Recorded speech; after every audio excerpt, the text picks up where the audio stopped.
जनाब, पिछले वीलॉग के अंदर हमने आपसे जिक्र किया था कि क्या पाकिस्तान तहरीक इंसाफ में बगावत होने वाली है। आइंदा चंद घंटों के अंदर इसका फैसला हो जाएगा और अब इसकी खबरें जो हैं वो सामने आना शुरू हो गई हैं कि कल शाम को, बल्कि कल रात को जो एक अहम इजलास बुलाया गया था पाकिस्तान तहरीक इंसाफ के वज़ीर आला खैबर पख्तूनख्वा के सुहेल अफरीदी साहब की जानिब से, उसकी डिटेल्स जो हैं वो अब सामने आ गई हैं। और इस पार्लिमानी इजलास के हवाले से रिपोर्ट ये किया गया है कि 92 अरकान पर मुश्तमिल पार्लिमानी इजलास के अंदर मुतअद्दिद अरकान जो थे वो गैर हाजिर रहे हैं। और वज़ीर आला खैबर पख्तूनख्वा सुहेल अफरीदी की ज़ेर सदारत होने वाले इजलास में सबसे बड़ा नाम जो एक्चुअली नहीं आया वो थे जनाब अली अमीन गंडापुर साहब, साबिक वज़ीर आला, वो नहीं आए।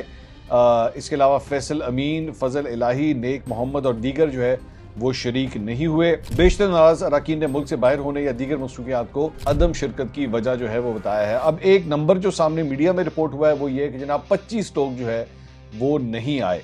अब 25 का मतलब है कि बहुत बड़ी तादाद है, ये कोई छोटी तादाद नहीं है। और ये तकरीबन यानी पीछे जो हैं वो 67 रह जाते हैं। यानी कि अगर तो इसी नंबर के हिसाब से आप चलें तो फिर 67 का नंबर जो है वो सामने आता है।